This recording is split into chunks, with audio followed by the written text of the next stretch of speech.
crianças, tudo bem com vocês? Olá, papai, olá, mamãe, olá, vovó, olá, vovô, olá, família. Eu sou a professora Edila Leal, do 4º ano, e hoje nós vamos estudar mais uma vez língua portuguesa. Isso mesmo, vamos estudar português. Então, vamos verificar qual será o nosso conteúdo de hoje? Vamos lá? Aula 28. E o nosso eixo, leitura. O nosso conteúdo, noções de parágrafo, padrão, o que é, partes, ideia núcleo, desenvolvimento da ideia núcleo e conclusão. Habilidades que nós teremos que trabalhar hoje. Identificar a ideia principal de parágrafos. Muito bem. Agora eu pergunto de você, já está com o seu ambiente organizado? Sua cadeira, sua mesinha, seu lápis e sua caneta, seu caderno? Muito bem. Então agora vamos para a nossa hora de estudar. Vamos lá?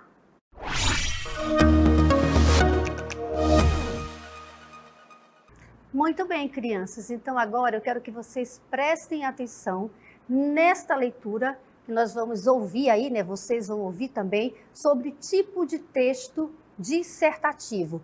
Acompanhe a leitura prestando atenção. Olha só, para contextualizar nosso assunto, vamos pensar o conteúdo em outros textos, ou seja, vamos analisar e identificar o assunto principal, o desenvolvimento e conclusão em outras artes, como, por exemplo, a fotografia e a pintura.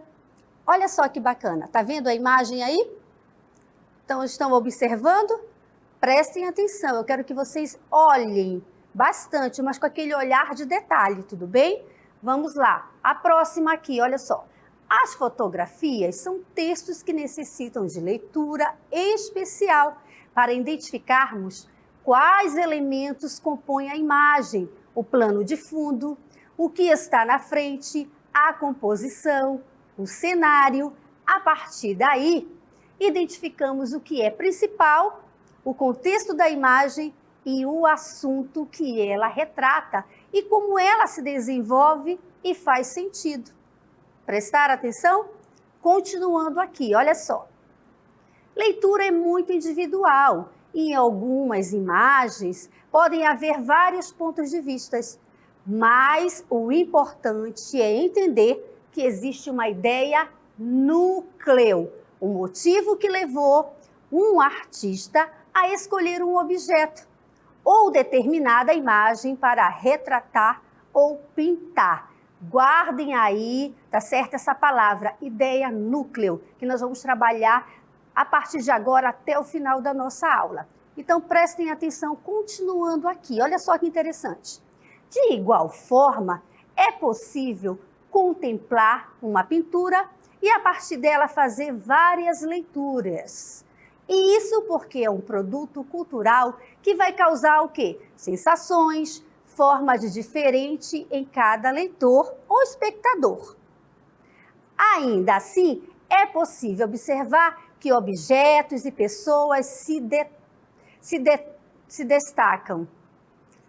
Ainda assim, é possível observar quais objetos e pessoas se destacam na composição, embora apareçam muitas coisas nas cenas pintadas, não é verdade? Eu quero que vocês olhem essa imagem como se vocês estivessem olhando um texto. Por isso, estou começando de uma maneira diferente, fazendo uma leitura e, no segundo momento, ilustrando para vocês, tudo bem? Então, vamos continuar aqui, olha só. Também precisam de um olhar diferenciado, pois se apresenta diretamente aos olhos. A leitura é quase imediata, diferente dos textos escritos, que são lidos por partes. Assim, desenvolver a habilidade de identificar as partes de obra de arte é fundamental para os estudantes de todas as séries e níveis. Muito bem, entenderam? Primeiro nós vamos entender as imagens, a pintura, a fotografia, né? Imaginar que nós estamos olhando ali uma estrutura de uma produção textual, mas com outro olhar, ok? Olha só, gente, prestem atenção aí, nesta primeira pintura. O que diz aí? É uma imagem colorida do nascer do sol sobre uma colina com muitas flores, não é verdade? É isso que vocês estão enxergando aí? Será que meu olhar está diferente do de vocês? Ou é exatamente isso que vocês conseguem enxergar nesta pintura aí, nesta imagem? Vamos fazer uma análise, olha só. Todos os elementos são importantes para a cena, mas o sol está em quê? Em destaque. O núcleo desse texto é o sol, em razão da disposição dos raios, tamanho, luminosidade. Está vendo só? Por meio da imagem, a gente conseguiu, de uma maneira bem lúdica, montar um texto, fazer essa pequena estruturação, não é? Então, vamos ver essa próxima imagem aqui, ó. O que vocês conseguem visualizar aí? Essa é a pintura número 2. Diz assim: o destaque é movimento do menino colocando o quê? A carta no correio, não é isso? Exatamente. Agora prestem atenção na pintura número 3. Diz assim, ó, a imagem apresenta um contraste de cores interessante.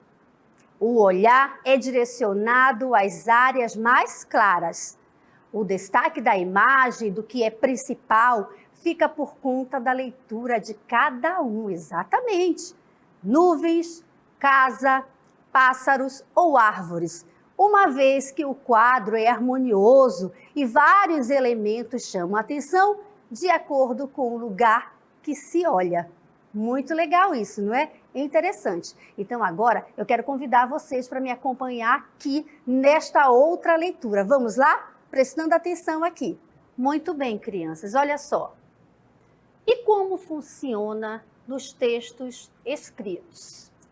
Está fazendo uma pergunta aqui, não é? Como reconhecemos a parte de um texto? Muito pertinente essas perguntas. Como identificamos a ideia principal, o desenvolvimento e a conclusão? Também muito pertinente. Muito bem, eu quero que vocês copiem, né, essas perguntas ou então você tire uma foto, porque a partir de agora nós vamos passar a entender de maneira mais detalhada como é que se dá todo esse processo, tudo bem? Mas agora eu quero falar uma coisinha com vocês. Quando nós tentamos fazer uma produção textual, né, você imagina o quê? Como eu vou escrever? O que eu vou escrever? Por quê, para quê e para quem eu vou escrever, não é? Então, toda aquela introdução que foi feita anteriormente, usando aquelas imagens, as ilustrações de fotos e tudo, é para você primeiro entender que tudo parte de um olhar, não é? De um olhar mais criterioso, de um olhar mais detalhado mesmo. A partir daí você consegue enxergar situações que só realmente você prestando atenção, tá certo? E falo mais uma vez, a leitura também ajuda bastante, ok? Então vamos continuar aqui no quadro comigo, vamos avançar aqui, olha só. Agora vamos ver a questão dos parágrafos, olha só. Muito importante, porque ele, né, que vai estruturar todo o meu texto. Primeiro eu tenho que saber construir esse meu parágrafo, construir de uma maneira, né, onde tem a presença da coesão, da coerência, enfim, aquelas regras que nós trabalhamos em aulas anteriores. Então vamos à leitura. Assim como as imagens retratam alguma mensagem para quem está analisando, os textos escritos transmitem uma mensagem principal. Comunicam o quê? Uma ideia núcleo, né? A nossa ideia principal, que é a nossa ideia núcleo. Muito bem? Vamos lá, vamos avançar aqui. O núcleo do texto é a ideia que expressa uma síntese do conteúdo geral em torno do qual se desenvolve o quê? O parágrafo. A partir de uma ideia principal, ó, lembre-se, ideia núcleo é a nossa ideia principal, ok? A partir de uma ideia principal, o autor escreve o texto com o objetivo único de abordar aquele assunto escolhido. Por isso eu reforço e vou falar mais uma vez para vocês. Eu preciso ter conhecimento da minha escolha, não é? Eu tenho que conhecer o meu assunto para que eu possa abordá-lo, tudo bem? Vamos avançar aqui. E finalmente conclui. É o que conhecemos como parágrafo padrão. Exatamente. Então, vocês perceberam que para eu desenvolver o meu parágrafo padrão, eu tenho toda uma sequência lógica, não é? Não é verdade? Tem toda aí uma intenção, não é verdade? Tudo direitinho para que eu não me confunda e eu não vou misturar o meu parágrafo com o meu desenvolvimento. Lembre-se, isso é estrutura. Introdução, desenvolvimento e conclusão, isso é estrutura de um texto. Nós estamos falando nesse momento aqui do nosso parágrafo padrão, a nossa ideia núcleo, ou seja, a minha ideia principal. Tudo bem? Então vamos avançar mais um pouquinho aqui. Quero mostrar para vocês agora um texto, né? Um texto muito bem estruturado, um texto com a presença do nosso parágrafo padrão, um texto, né, com toda a estrutura de uma produção textual, né, de um texto dissertativo, ou seja, introdução, desenvolvimento, conclusão, não é? Falando de uma linguagem bem simples, com começo, meio e fim. Tudo bem até aí? Então vamos aqui prestar atenção neste texto que eu trouxe aqui para vocês. Olha só. Esse é o nome do nosso texto. Venenosa e peçonhenta. Olha só, acompanhe a leitura. Bem distante do Brasil, em alguns países da Ásia, existe uma espécie de serpente que é ao mesmo tempo peçonhenta e venenosa. Seu nome científico é Rhabdophis tigrinus, mas pode chamá-la de cobra-tigre asiática. Ela tem dentes especiais no fundo da boca, com os quais injeta em suas presas as toxinas produzidas em glândulas na cabeça. Mas existe algo mais. Quando incomodada, essa serpente costuma levantar a cabeça e mostrar a região da nuca. Esse comportamento é estranho, pois uma bicada ou mordida na cabeça da cobra por outros bichos pode ser fatal. Então, por que deixar a cabeça exposta ao predador? Será que ela é tão corajosa assim? Eu quero que vocês percebam que todo esse texto, ele teve um início, ele teve um meio e ele teve um fim. Ele teve um parágrafo padrão. Talvez nesse momento você não consiga identificar, mas eu quero que você comece a prestar atenção nesta leitura, aonde eu vou apresentar mais lá na frente, tudo bem? Tudo detalhado e separadamente. Perfeito, então vamos continuar aqui. Agora sim, eu quero que vocês observem aí, não é? É o mesmo texto, com a mesma estrutura, agora com alguns detalhes, né? Aqui está sinalizado com cores diferentes, correto? Cores diferentes, tá vendo aqui? Então vamos lá, vamos começar a fazer uma análise, para você entender, não é? Aonde eu comecei o meu parágrafo padrão, não é? Aonde eu comecei a minha introdução, aonde eu comecei a desenvolver e aonde eu fechei o meu texto, né, professora? Aonde foi que eu cheguei nas conclusões, ou seja, as minhas considerações finais, ok? Então, tire uma foto se você não quiser ou não puder copiar. O texto é o mesmo, crianças. Olha lá. Venenosa e peçonhenta. Bem distante do Brasil, em alguns países da Ásia, existe uma espécie de serpente que é, ao mesmo tempo, peçonhenta e venenosa. Seu nome científico é Rhabdophis tigrinus, mas pode chamá-la de cobra-tigre asiática. Ela tem dentes especiais no fundo da boca, com os quais injeta em suas presas as toxinas produzidas em glândulas na cabeça. Mas existe algo mais. Quando incomodada, essa serpente costuma levantar a cabeça e mostrar a região da nuca. Esse comportamento é estranho, pois uma bicada ou mordida na cabeça da cobra por outros bichos pode ser fatal.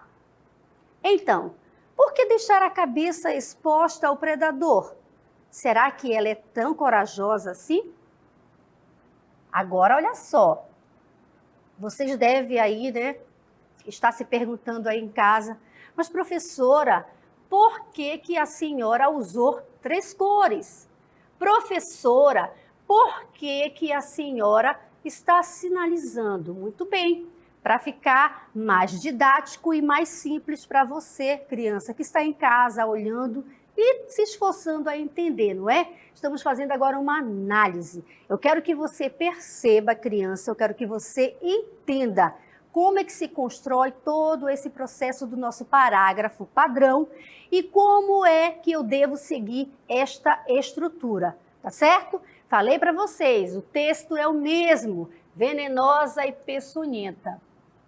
Essa cor verde, ó, nós fizemos aí o quê? Né? O nosso primeiro parágrafo da nossa introdução, aonde nós encontramos aí o quê? A nossa frase núcleo, não é? O nosso tópico frasal, que é a nossa informação principal, não é verdade? O que eu tenho aí de tão importante, professora Edila? Estamos falando exatamente do quê? Ora, muito simples, crianças, não é? Está falando da serpente, não é verdade?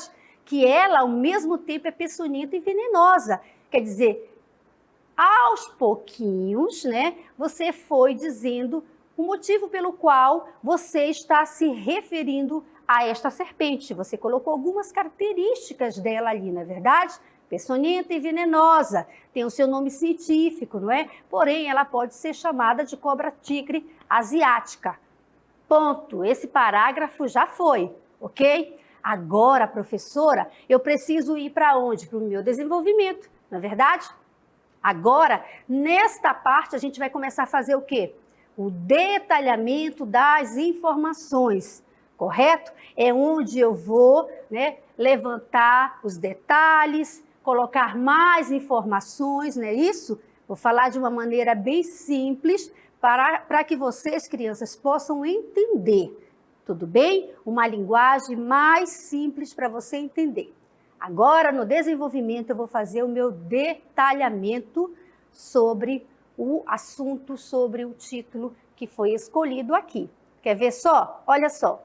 A cobra, correto? A serpente. Ela tem dentes especiais no fundo da boca, com os quais injeta suas presas, as toxinas produzidas em glândulas na cabeça. Mas existe algo mais. Quando incomodada, essa serpente costuma levantar a cabeça e mostrar a região da nuca. Esse comportamento é estranho, pois uma bicada ou uma mordida na cabeça da cobra por outros bichos pode ser fatal. Então, por que deixar a cabeça exposta ao predador? Será que ela é tão corajosa assim? Perceberam? Nesta parte, crianças, olha quantos parágrafos eu tive, né? Aqui neste texto. Eu tive um parágrafo, depois eu tive outro parágrafo, né? Vamos chamar de ponto seguido aí para vocês. E aqui também eu tive outro, correto? Professora, por que você não colocou um ponto parágrafo mesmo e sim um ponto seguido? Olha só, tem algumas regras. Quando eu estou falando ainda do mesmo assunto, não é? A regra diz que eu posso seguir, ou seja, eu uso o meu ponto seguido. Tudo bem? Se eu fosse mudar de um assunto, né, ainda que fosse o mesmo, mas se eu fosse levantar outra situação, eu poderia fazer um ponto parágrafo. Então, por isso o texto ele está aí, né, nessa sequência, né, sequencial, no ponto seguido. Professora, onde foi que nós fechamos aí esse texto sobre venenosa e peçonhenta? Aqui, crianças. Deixaram o quê? 2 perguntas, não é? Ficaram 2 perguntas. Então, por que deixar a cabeça exposta ao predador? Será que ela é tão corajosa assim? Ou seja, esse texto ele pode ser desenvolvido muito além do que isso, não é? Até porque foram deixados aí 2 questionamentos, 2 perguntas. Mas o que eu quero que vocês entendam? Que todo parágrafo, né, padrão, a nossa frase núcleo, não é? Tem todo um sentido, não é de qualquer jeito que você vai fazer, ok? Vamos aqui avançar um pouquinho. Olha só, em tamanho maior para você enxergar bem. O mesmo texto, crianças, a mesma coisa. Vamos lá? Venenosa e peçonhenta. Bem distante do Brasil, em alguns países da Ásia, existe uma espécie de serpente que é, ao mesmo tempo, peçonhenta e venenosa. Seu nome científico é Rabidophis tigrinus, mas pode chamá-la de cobra tigre asiática. Olha lá, né? Toda no verde, como eu falei para você, não é? O que quer dizer aí? Que ela está toda no verdinho. Lembra que a gente comentou? Não é? Você consegue enxergar? Você consegue ver? Já conseguiu identificar? Não é? Por isso que eu sinalizei. Cada uma cor, né, representa, não é verdade? O significado, não é? Será que é a minha introdução? Será que é o meu desenvolvimento? Será que é a minha conclusão? Vamos ver lá adiante, tá bom? Prestem atenção. Vamos avançar aqui, ó. Ela tem dentes especiais no fundo da boca, com os quais injeta em suas presas as toxinas produzidas em glândulas na cabeça. Mas existe algo mais. Quando incomodada, essa serpente costuma levantar a cabeça e mostrar a região da nuca. Esse comportamento é estranho, pois uma bicada ou uma mordida na cabeça da cobra por outros bichos pode ser fatal. Não é verdade? Está na corzinha azul aí, não é? Vão guardando essas cores aí. Olha lá, avançando aqui. Então, por que deixar a cabeça exposta ao predador? Será que ela é tão corajosa assim? Não é? Muito bem. Então, agora vamos fazer o fechamento dessa nossa análise, né, do texto. Eu quero que vocês observem, na cor verde é a nossa ideia principal. Na cor azul é o nosso desenvolvimento. E na cor vermelha é o fechamento, ou seja, é a nossa conclusão. Tudo bem? Então, agora eu quero convidar todos vocês para exercitar um pouquinho mais tudo que nós acabamos de estudar aqui, tá certo? Então vamos para o momento exercitando, vamos lá?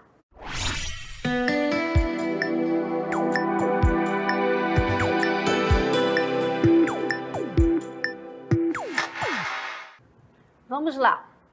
Leia o texto abaixo, a nossa primeira questão aqui. Produção de alimentos é suficiente, mas ainda há fome no país, diz pesquisador. A produção nacional de alimentos é suficiente para os mais de 204 milhões de brasileiros, mas a desigualdade de renda e o desperdício ainda fazem com que 7,2 milhões de pessoas sejam afetadas pelo problema da fome no país.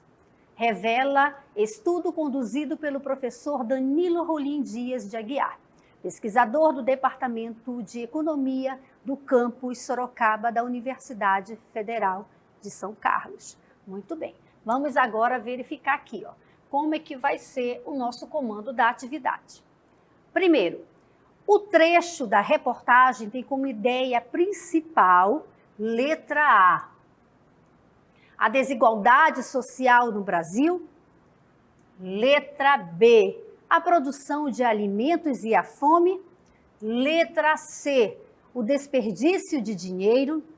Letra D, a economia dos brasileiros. Muito bem, prestem atenção. Vamos para nosso segundo texto agora. Por que o bocejo é contagioso? Porque ele é contagioso. A culpa é dos neurônios espelho. Essas células gravam a forma de como nos comportamos em determinadas situações e irão basear nossas ações futuras nos comportamentos passados. Quando choramos, por exemplo, essas células entram em ação para determinar como iremos chorar novamente. Ao vermos alguém bocejando, os neurônios espelho desencadeiam um ato reflexo que não controlamos e dão início ao bocejo. Até podemos tentar pará-lo, mas ele vai começar sem que queiramos. Muito bem, agora vamos ver aqui o comando desta atividade com relação ao texto do bocejo. Olha só, o trecho deste texto tem como ideia principal, letra A, o desencadeamento dos neurônios espelho, letra B, as ações futuras nos comportamentos passados, letra C, o motivo de o bocejo ser contagioso, letra D, o não controle de um ato reflexo. Muito bem. Então, olha só, aí tem 2 textos, né, que nós fizemos a leitura e nós vamos deixar alguns minutinhos para que você possa fazer a leitura novamente e resolver essas questões. Tenho certeza que vocês vão acertar, ok? Daqui a pouquinho eu volto para a gente fazer a correção.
Muito bem. Agora vamos lá ver quem realmente acertou? Vamos lá prestar atenção aqui?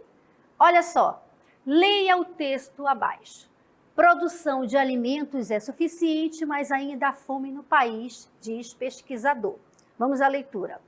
A produção nacional de alimentos é suficiente para os mais de 204 milhões de brasileiros, mas a desigualdade de renda e o desperdício ainda fazem com que 7,2 milhões de pessoas sejam afetadas pelo problema da fome no país, revela estudo conduzido pelo professor Danilo Rolim Dias de Aguiar, pesquisador do Departamento de Economia do campus Sorocaba da Universidade Federal de São Carlos. Muito bem, vamos à nossa questão. Primeiro, vamos lá. O trecho da reportagem tem como ideia principal, letra A desigualdade social no Brasil. Letra B, a produção de alimentos e a fome. Letra C, o desperdício de dinheiro. Letra D, a economia dos brasileiros. Vamos verificar. Muito bem, a resposta correta é a letra B, a produção de alimentos e a fome, onde encontra-se a nossa ideia principal do texto. Vamos para o segundo aqui, né? Vamos lá. Por que o bocejo é contagioso? Porque ele é contagioso. A culpa é dos neurônios espelho. Essas células gravam a forma de como nos comportamos em determinadas situações e irão basear nossas ações futuras nos comportamentos passados.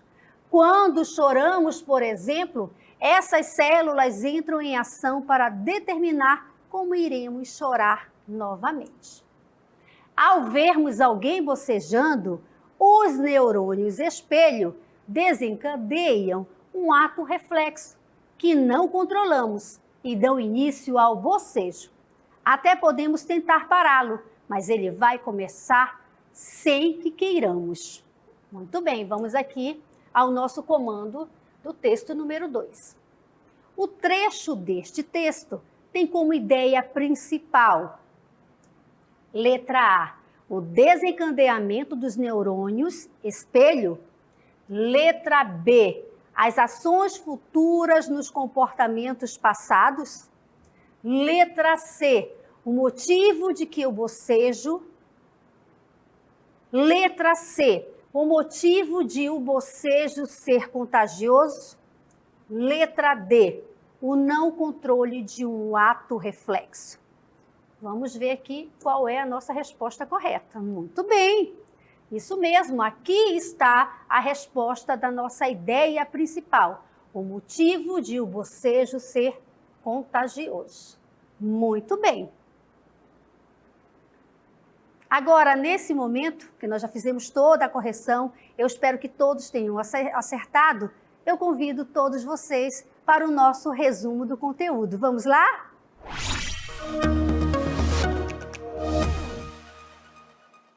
Muito bem, crianças. Então, agora vamos prestar aqui atenção no nosso resumo do conteúdo. Aqui vocês vão perceber que tem um esquema muito interessante que vai ajudar a vocês entenderem melhor todo esse processo que nós estudamos. Olha só, os parágrafos. Um parágrafo, para ser considerado padrão, ele tem o quê? Um formato. Está aqui o formato, a nossa estrutura. Olha aqui no nosso esquema. Introdução, número 1. O que é isso? Encontra-se a nossa ideia núcleo. E no número 2, o nosso desenvolvimento. E aqui nós temos a nossa conclusão, não é verdade? O que é, professor, essa introdução? Ora, gente, na introdução encontra-se a ideia núcleo, é o núcleo do texto, ou seja, a ideia que expressa uma síntese do conteúdo geral em torno do que se desenvolve o parágrafo. E no desenvolvimento, que é o número 2? Muito bem, o desenvolvimento, a partir de uma ideia principal, o autor escreve o texto com o objetivo único de abordar aquele assunto escolhido. Isso mesmo. E para fecharmos, não é? É o número 3, a nossa conclusão. Que momento é esse? Ora, é o momento de fechar as nossas ideias. É o momento de terminar, não é? É isso. Espero que vocês tenham entendido, não é? E agora eu quero convidar vocês para as nossas considerações finais. Vamos lá?